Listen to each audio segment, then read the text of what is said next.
Polêmica, hein? Afinal de contas, o relator do projeto de lei que estabelece regras de combate às fake news, o deputado federal Orlando Silva, disse que apresentará o parecer para a proposta hoje, terça-feira. O texto já foi aprovado pelo Senado e há 3 anos ele está em análise lá pelos deputados federais. Um grupo de trabalho montado na Câmara para tratar do tema aprovou uma versão anterior do texto em dezembro de 2021.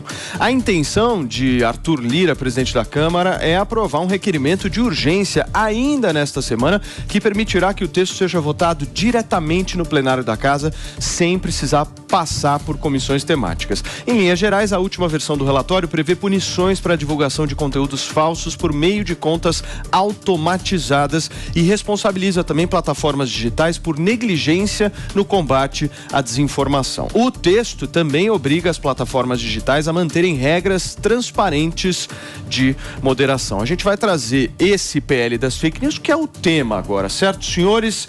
Antônia Fontinelli, aliás, antes de qualquer coisa, parabéns, Mano Ferreira. Mano Ferreira, parabéns. Pelos seus 63 anos de idade, uma cara de acabado. Que legal. Maninho, a gente te ama, você sabe, né? Obrigado. Firme. Vamos começar a análise, turma. Hoje temos Beraldo aqui no sofá, certo? Pavanato e Antônia. Eu quero começar pelo aniversariante hoje para entender os pontos que as pessoas precisam ficar em alerta em relação a esse PL. Mano, por favor. Olha, primeiro, bom dia, obrigado a todos. 33 anos, então 30 menos do que... Idade de Cristo, hein? Olha aí. Coisa boa. Mas sobre o PL das fake news, o PL da censura, é muito grave o que a gente está assistindo, porque o Arthur Lira basicamente quer tratorar o procedimento padrão de aprovação de matérias, no lugar de estabelecer uma comissão temática para tratar o tema, ter espaço para dialogar com a sociedade, para ter transparência de fato na discussão e a gente poder amadurecer e separar o joio do trigo do que poderia ser uma eventual regulação para melhorar a relação de nós consumidores com as redes sociais, está virando um tratoramento de um projeto que, entre outras coisas, cria uma espécie de conselho da verdade, cria um conselho que eles chamam de inteligência, liberdade e responsabilidade da internet, que teria o poder... E aí as coisas são muito irônicas, porque o texto do PL que está circulando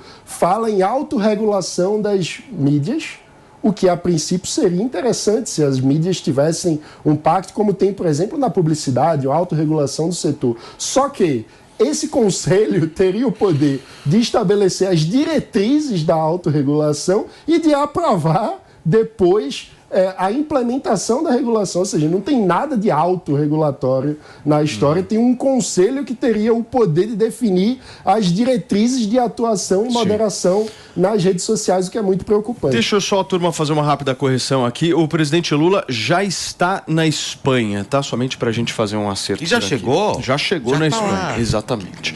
Antônia, deixa eu entender o teu ponto de vista, porque esse modelo que a gente está discutindo aqui, que inclusive está proposto nesse projeto de lei, é um modelo que 2 países têm abraçado, né? Cuba e China. Você vê com bons olhos isso, meu amor? Ontem uma moça falou, você riu muito. Bom dia, meninos, bom dia, Brasil. Bom dia. Olha, ontem uma moça falou assim, você ria muito. Você estava debochando das coisas. Eu falei, não se preocupe, amor, amanhã eu choro o programa inteiro para te satisfazer. Porque ou a gente riu, a gente chora, né? Agora, assim, tem 2 países que aprovaram, Cuba e China. Eu repasso a pergunta, é preocupante ou não é? É preocupante ou não é? Vamos ver, está nas mãos do Arthur Lira, né? Agora vamos ver o que o Arthur vai definir, porque realmente eu entendo que tem muita bagunça nas redes sociais, eu entendo que é um desserviço, eu entendo que é fake news e pessoas que fazem verdadeiros assassinatos de reputação, mas eu não vejo uma forma de controlar isso do jeito que eles estão querendo fazer. no mínimo, muito preocupante. E aí agora a gente vai ter que pensar muito no que vai, até no que está pensando, né? Porque você pode ser processado, você pode ser preso, enfim, é uma loucura. Olha, comentarista, que chique, eu virei comentarista. Não virou não, meu amor, você é uma das melhores. Deixa eu entender, Beraldo, que eu acho que está todo mundo curioso para entender o seguinte: qual que é o interesse hoje do Arthur Lira de acelerar tanto essa tramitação ali na Câmara dos Deputados? Porque, pelo que eu entendi, algumas pessoas e alguns deputados que eu conversei, é o seguinte: os caras querem votar a urgência hoje e aprovar amanhã, ou seja, o negócio é a jato. Por que essa pressa? Paulo, claramente a gente vê que existe ali um interesse do governo federal em fazer essa negociação com o Arthur Lira. E ele embarcou na negociação, porque é um projeto, como você disse, que tramita há 3 anos e que agora vem entregar para o governo o que eles estão tentando fazer com o apoio do Supremo Tribunal Federal, que é criar uma regulamentação para as redes sociais. O governo e também o ambiente político, se a gente olhar para o Congresso, a gente pode dizer ali, talvez 80% daqueles congressistas veem nas redes sociais uma ameaça. Não é um parceiro, não é um instrumento de apoio para que eles façam a sua atividade política. Ao contrário, a rede social permite que outras figuras tenham protagonismo na cena política e não precisem usar dos expedientes que são aí tão comuns e que a gente viu, infelizmente, voltar a acontecer nas eleições do ano passado, de uso de dinheiro público para uma série de coisas que acabam decorrendo em corrupção e que depois são transformados em voto para esses políticos. Então, há um interesse da classe política em brecar essa forma de comunicação das pessoas que podem entrar na política sem ser pelas vias normais. Então, esse interesse, ele foi usado dentro do Congresso pelo Arthur Lira para entregar ao governo federal algo que é do seu interesse para brecar o discurso da direita. O discurso da direita se fortaleceu nos últimos anos com base em rede social. É claro que existem excessos, é claro que existe até o cometimento de crime, porque há dolo na divulgação de informações sabidamente falsas. Isso tudo precisa ser combatido. Mas aí, Paulo, a gente tem que olhar um outro cenário, que é o seguinte: se você usa um aparelho telefônico, um celular, para aplicar um golpe, por que não se fala, então, em responsabilizar as operadoras de telefonia pelo golpe aplicado? A gente sabe que quando alguém tem um telefone, ela deixou um CPF, ela fez ali uma inscrição com seus dados, apresentou comprovante de endereço, tem um responsável. Pode até ser, e geralmente não é, que o responsável por aquela conta esteja usando o número. Ele pode ter sido clonado, uma série de coisas podem acontecer. Da mesma forma, pode acontecer com as redes sociais. Então, a gente não pode demonizar as redes sociais e passar para essas empresas uma responsabilidade impossível de ser entregue para estar cumprindo com a legislação, e isso decorrerá em censura prévia, não há a menor dúvida disso. Eu acho, além disso, as empresas de telefonia, você tem quem responsabilizar, né? Agora, as redes sociais, você não consegue encontrar quem você vai responsabilizar. Mas aí, Felipe, então vamos tratar 0800, disso. Né, Felipe? 0800, eu quero saque. Eu quero saque no Instagram. Alô? Não. Então, aí alô, quem tá falando? Vamos tratar disso. Eu acho que as redes sociais pecam demais na falta de transparência das suas regras. E isso a gente viu, a eleição do ano passado foi, assim, um horror. Porque eles literalmente bloqueavam conteúdo, não deixavam o seu conteúdo correr. Não tem transparência nenhuma, ninguém sabe. Agora, Pavanato, eu vou te falar uma coisa, meu querido amigo. Eu tenho plena confiança em entregar para o Felipe Neto decidir o que é verdade ou não.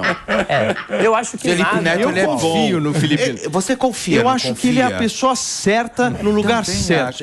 Já dizia o Naldo, pessoas especiais em lugares especiais. Paulo, mas eu acho que ele é o cara para isso. Nada é mais explícito do que você ter um comunista relatando, como Orlando Silva é um comunista, relatando um projeto que prevê censura. A verdade é que a velha política, ela não se adaptou muito bem à dinâmica das redes sociais, ela não sabe se comunicar como a juventude que vem chegando aí dentro da direita sabe se comunicar. E existe uma liberdade, muito se fala em democracia. Falam até que esse projeto da censura é para garantir a democracia. Mas se fosse para garantir a democracia, primeiro você teria que olhar para a liberdade mais fundamental até do que a democracia, que antecede a própria democracia, que é a liberdade de expressão. Se você não tem liberdade de expressão para convencer outras pessoas a pensarem como você, para fazer com que outras pessoas possam te seguir, possam te acompanhar e concordar com aquilo que você pensa, você não tem a possibilidade plena de participação política. E a verdade é, se você está defendendo um projeto de censura, você está dizendo que o Estado vai definir o que as pessoas podem ou não falar. E aí o Estado vai definir como? Você acha que o Lula vai querer permitir que as pessoas falem o que pensam a respeito do governo dele? É óbvio que não. É óbvio que ele vai usar a máquina estatal de forma absolutamente autoritária para calar a boca de quem pensa diferente, para calar a boca de quem critica. É disso que se trata. E gritar que é fake news. E fala que é fake news. E grita que é Só fake que quem news. define o que é fake news? Quem vigia o vigilante? Quem vai vigiar aqueles que estão julgando o que é certo e o que é errado nas redes sociais? Mas existem crimes na internet. Existe o crime de calúnia, injúria, difamação. Para isso existe a lei. Você processa e a pessoa é responsabilizada. O que eles querem criar é um comitê para definir o que você pode ou não falar acerca de política. E assim eles calam a boca da nova direita. Assim eles calam a boca de quem pensa diferente. E isso nós não podemos aceitar, porque senão a nossa democracia acabou. O que está se discutindo lá em Brasília hoje é se a democracia vai continuar existindo no Brasil ou se ela acabou definitivamente. As pessoas não vão poder mais ter opinião. Ontem eu estava assistindo aquele jornal engraçado à noite, que é aquele jornal que passa mais ou menos por volta das 8 horas. Chama Jornal Nacional, é tão bonitinho. Eu dou tanta risada. E aí, eles estavam falando justamente sobre o projeto da fake news, né? Você imagina isso, gente? Isso vai virar uma loucura aqui no país, né? Você imagina o que vai ter de gente sendo esculhambada, de rede social sendo despencada, de gente sendo processada, porque do entendimento que se tem, como que você vai estipular... Felipe, o que é fake news? O que é fake news? Felipe, é isso que eu quero entender. Inclusive no projeto prevê até um fiscal para poder fiscalizar, pago com dinheiro público, o que é certo e o que é errado. Ou seja, realmente um comitê da censura. Mas deixa eu provocar vocês. Fake news é um negócio que existe e é muito ruim para a sociedade. Ponto. Não, a mentira ela existe. Mas tudo bem, mas a gente precisa entender o que é fake news. O que é fake news? Porque às vezes tem a notícia que ela tem um desdobramento, você joga uma manchete, você mancheteia, ok. Não é fake news. Você simplesmente está dando um outro olhar para a notícia. Fê, vamos... É isso, não, jornalista? Exato. Fake news é quando tem uma quadrilha articulando uma desinformação claramente mentirosa. Que quadrilha, mano? Um conjunto de pessoas que tá... Não, já tô imaginando os caras, PCC fazendo... Esse termo... Olha, ó o perigo. Não, mas é perigoso usar esse termo. Certo. O que é quadrilha? Um grupo que se articula... grupo de jovens vai lá e usa a internet, eles são quadrilheiros. Não, o ponto é que na produção de fake news... São criminosos.